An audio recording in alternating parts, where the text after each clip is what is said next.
हम class 11th का chapter number 1 physical word, और फिजिकल वर्ड में जो पहला टॉपिक है वो है फिजिक्स। तो फिजिक्स, तो पहली बात आती है फिजिक्स क्या है। तो फिजिक्स एक ग्रीक वर्ड है, ग्रीक लैंग्वेज का एक वर्ड है, वो वर्ड है फ्यूसिस। क्या वर्ड है? फ्यूसिस वर्ड है। और इस फ्यूसिस वर्ड का मीन्स होता है नेचर। क्या मतलब होता है? नेचर होता है इसका मीन्स। और फ्यूसिस वर्ड से ही क्या बना है? फिजिक्स। क्या बना है? फिजिक्स बना है। तो हम ये कह सकते हैं कि जो फिजिक्स है वो ग्रीक वर्ड फ्यूसिस से बना है, और जिसका मीन्स होता है नेचर। इसका मतलब फिजिक्स का मीन्स भी क्या होगा? फिजिक्स का मीन्स भी नेचर होगा। तो कहने का मतलब ये है, जो फिजिक्स है वो नेचर की स्टडी है या फिर किसी नेचुरल फिनोमेना की क्या स्टडी है। Physics is the study of nature और स्टडी ऑफ नेचुरल फिनोमेना। अब नेचुरल फिनोमेना की स्टडी कैसे? तो जैसे कोई भी पेड़ है, उस पेड़ से कोई भी सेब गिरता है नीचे, तो ग्रेविटी, तो हमने ग्रेविटी के बारे में जाना। तो ये भी एक नेचुरल फिनोमेना है। इसके बाद हम बाहर चले जाते हैं, धूप में खड़े होते हैं, सनलाइट में खड़े होते हैं, हमें गर्मी लगती है, हीट। तो ये भी क्या, हीट का लगना भी क्या, नेचुरल फिनोमेना। तो ये सब क्या है? ग्रेविटी, हीट, ये सब किसका पार्ट होती हैं? ये सब फिजिक्स का पार्ट होती हैं। तो अब हम बात करते हैं आगे की, स्कोप ऑफ फिजिक्स क्या है। तो स्कोप ऑफ फिजिक्स में दो पार्ट हैं। एक माइक्रोस्कोप, बेसिकली दो पार्ट हैं। एक होता है माइक्रोस्कोपिक और एक होता है मैक्रोस्कोपिक। एक थर्ड पार्ट भी है जिसे मेसोस्कोपिक बोलते हैं, लेकिन वो हम यहाँ पर नहीं तुम्हें पढ़ाएंगे। दो ही पार्ट हैं बेसिकली, माइक्रोस्कोपिक और मैक्रोस्कोपिक। तो माइक्रो का मतलब होता है बहुत स्मॉल। माइक्रो का मतलब क्या होता है? बहुत स्मॉल। तो माइक्रो के अंदर हम स्मॉल पार्टिकल की स्टडी करते हैं। माइक्रो का मतलब क्या होता है? स्मॉल। माइक्रो का मीन्स होता है स्मॉल, मीन्स होता है माइक्रो का। तो माइक्रोस्कोपिक में हम स्मॉल पार्टिकल की स्टडी करते हैं। स्मॉल पार्टिकल जैसे हो गया एटम, न्यूक्लियाई। तो हम एटम, न्यूक्लियाई, इन सब की स्टडी किस में करते हैं? माइक्रोस्कोपिक में करते हैं। और माइक्रोस्कोपिक जो पार्ट है वो फिजिक्स में क्वांटम थ्योरी के किस नाम से आता है? फिजिक्स में क्वांटम थ्योरी के नाम से आता है।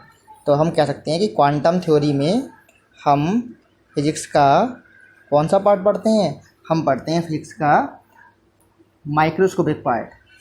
अब बात करते हैं हम मैक्रोस्कोपिक की। कौन सी बात करते हैं? मैक्रोस्कोपिक की। अब जो पहली बात तो माइक्रोस्कोपिक थी, अब है मैक्रोस्कोपिक की बात।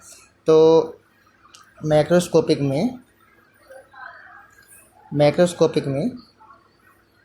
हम देखते हैं मैक्रोस्कोपिक। तो मैक्रो का मतलब होता है लार्ज का मतलब क्या है? ऐसा जो हम अपनी आंखों से देख सकते हैं। तो मैक्रोस्कोपिक में कौन कौन से पार्ट आते हैं? हमारे आसपास ट्री हो गया, कोई बिल्डिंग हो गई, ये सब मैक्रोस्कोपिक में आता है। प्लैनेट्स भी मैक्रोस्कोपिक में ही आते हैं। प्लैनेट्स हो गई, स्टार्स हो गई, ये सब काय में आता है? मैक्रोस्कोपिक पार्ट होता है फिजिक्स का। और इसके अंदर जो फिजिक्स है उस मतलब ये जो पार्ट है, इस पार्ट की स्टडी किस में करते हैं हम? क्लासिकल फिजिक्स में करते हैं। किस में करते हैं? क्लासिकल फिजिक्स में हम इसकी स्टडी करते हैं।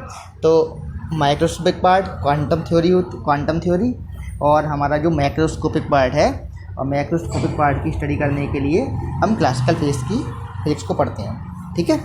अब इसके बाद हमारा अगला जो टॉपिक आता है वो आता है physics in the relation of other sciences. तो फिजिक्स का रिलेशन कहाँ कहाँ है? तो फिजिक्स का रिलेशन पहले बात करते हैं मैथमेटिक्स से। किस साथ करते हैं हम?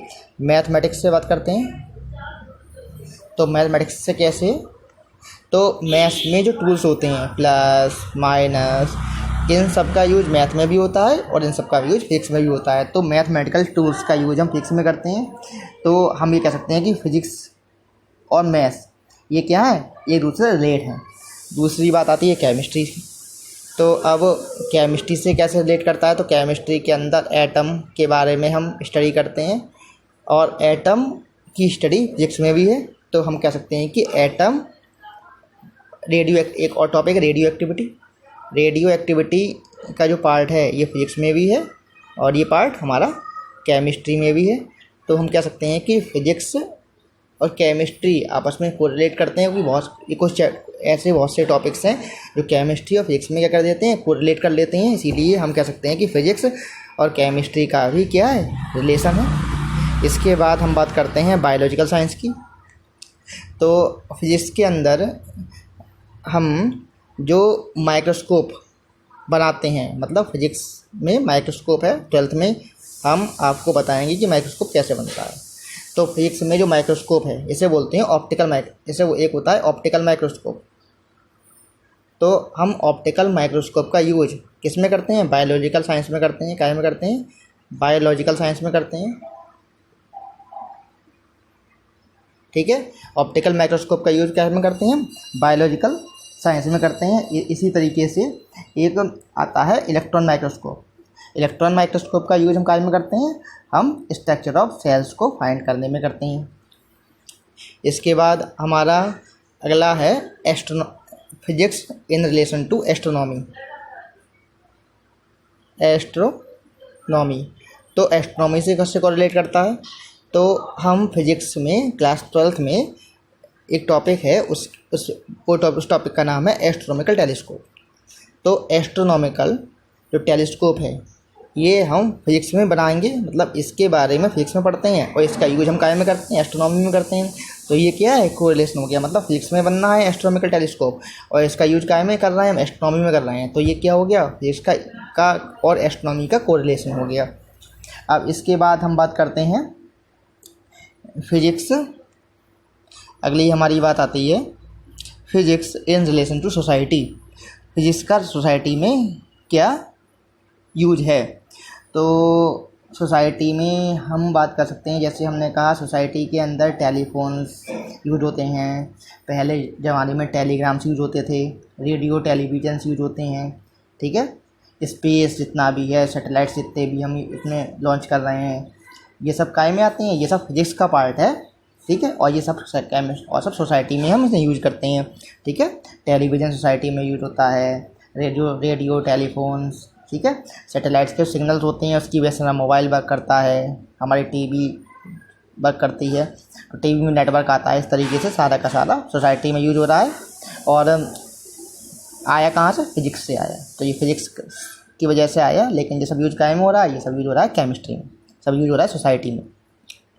इसके बाद हम फिजिक्स के अंदर अल्टरनेटिव सोर्सेस की स्टडी करते हैं कि हम लाइट का जो कौन कौन से सोर्स होते हैं लाइट के जैसे हमने आपसे कहा कि लाइट का सोर्स विंड मिल हो गया, एक विंड से लाइट बनती है। तो ये हमारे क्या है, ये हमारे अल्टरनेटिव सोर्स की भी स्टडी हम करते हैं, जो हमारी सोसाइटी में के लिए क्या होंगे, बहुत ज़्यादा यूजफुल होंगे। इसके बाद हम बात करते हैं आगे फंडामेंटल फोर्सेस की। तो फंडामेंटल फोर्स, तो पहला हमारा आता है ग्रेविटेशनल फोर्स।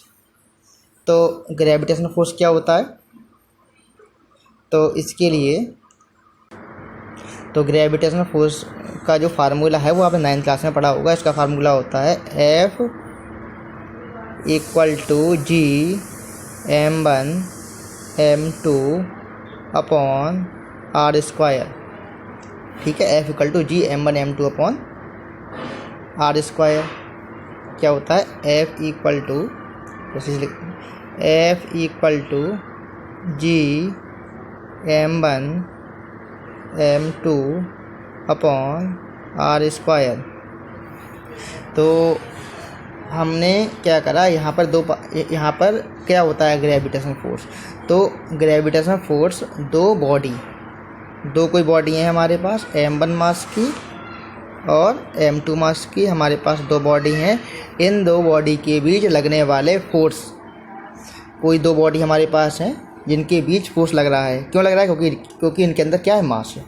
तो दो बॉडी के बीच लगने वाला फोर्स क्यों लगेगा, क्योंकि इनके अंदर मास है, मास की वजह से उस फोर्स को क्या बोलते हैं, ग्रेविटेशनल फोर्स बोलते हैं। ठीक है, जैसे हमारे हम तो जैसे स्टार, जैसे हमारा सन हमारा अर्थ और मून, अर्थ में भी मास है और मून में भी मास है, तो इनके बीच में कौन सा फोर्स लगता है? इनके बीच में लगता है gravitational force.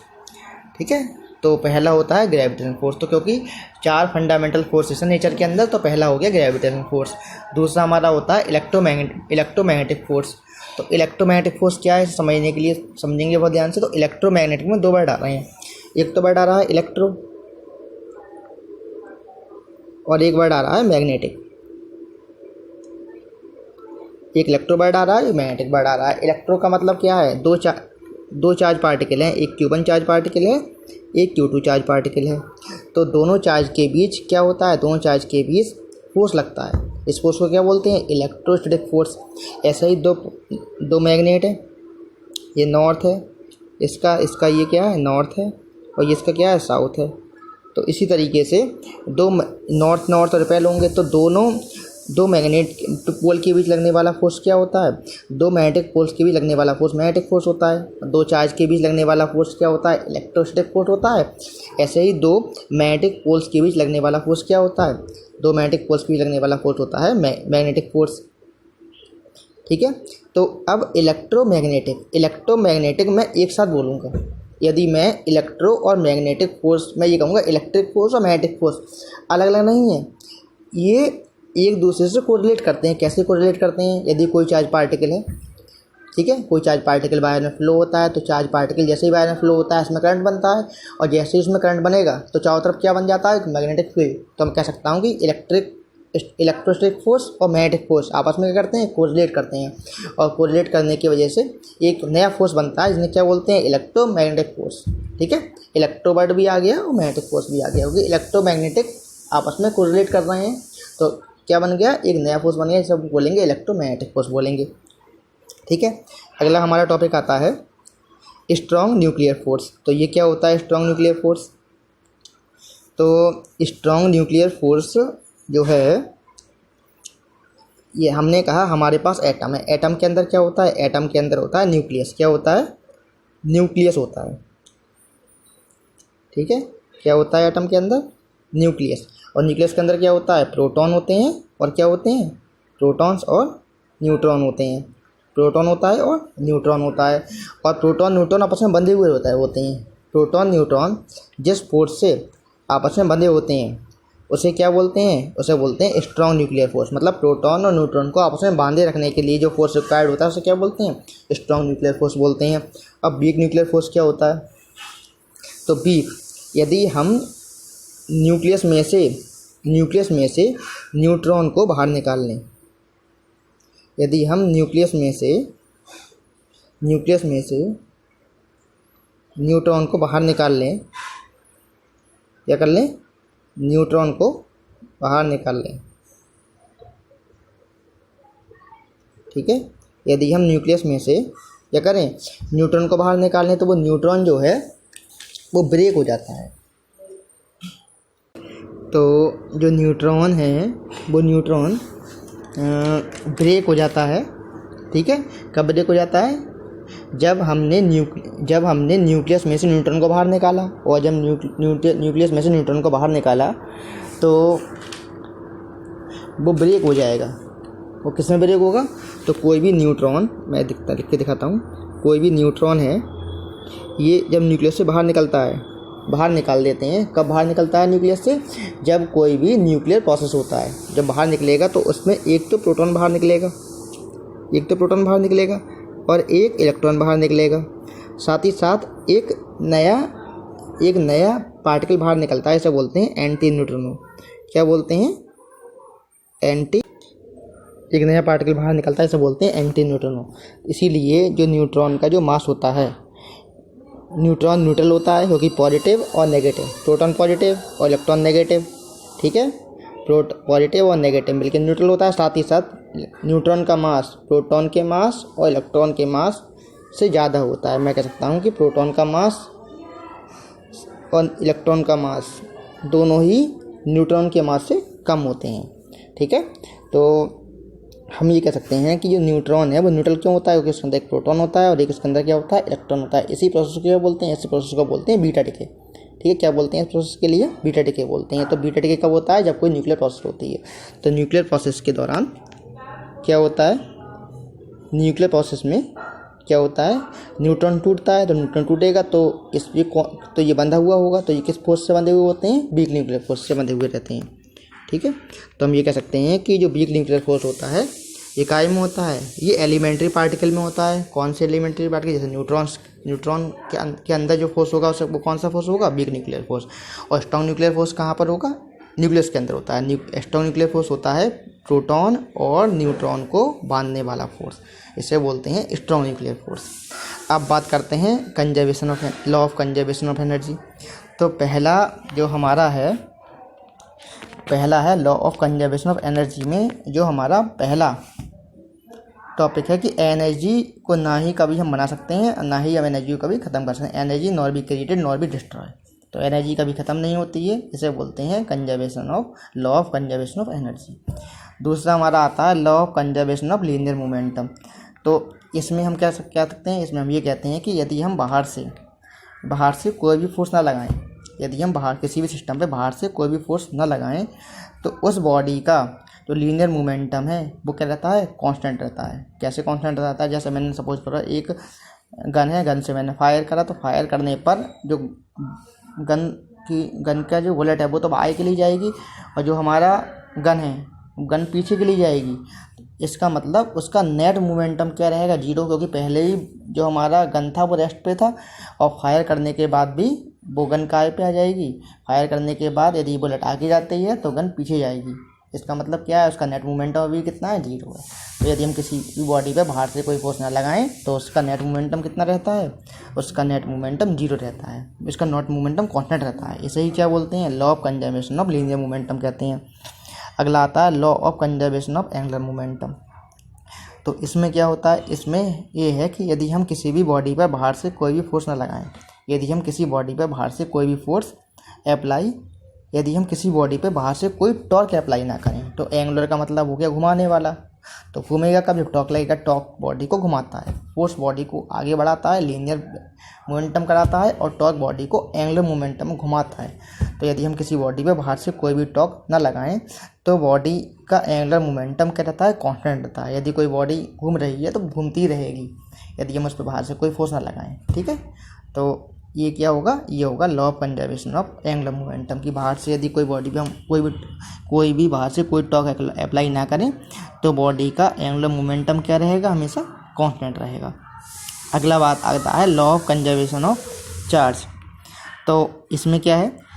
Law of conservation of charge में कोई हमारे पास बॉडी है, एक हमारे पास बॉडी है, ये वाली बॉडी हमारी नेगेटिव चार्ज है, और एक बॉडी दूसरी बॉडी हमने इसके कांटेक्ट में रख दी। सपोज करो हमारे पास एक बॉडी थी, वो वाली एक हमारे पास बॉडी थी नेगेटिव चार्ज। ठीक है, इसके कांटेक्ट में हमने दूसरी बॉडी रख दी। यदि हम इसके कांटेक्ट में दूसरी बॉडी रख देंगे तो ये वाली बॉडी भी नेगेटिव चार्ज हो जाएगी। क्यों? क्योंकि कुछ चार्ज इसका कहाँ जाएगा? कुछ चार्ज इसका इसमें ट्रांसफ़र हो जाएगा। तो इसके अंदर तो क्या है? चार्ज, इसका चार्ज कम हो जाएगा और इस पर चार्ज पहुंच जाएगा। तो कोई भी तो चार्ज क्या होता है? तो चार्ज को ना ही हम कभी बना सकते हैं और ना ही चार्ज को कभी हम ख़त्म कर सकते हैं। बस वो चार्ज क्या होता है? एक बॉडी से दूसरी बॉडी में क्या होता रहता है? ट्रांसफ़र होता रहता है। इसे ही क्या बोलते हैं? इसे ही बोलते हैं law of conservation of charge. ठीक है, ये हमारा चैप्टर नंबर 1 कंप्लीट हो गया। ठीक है।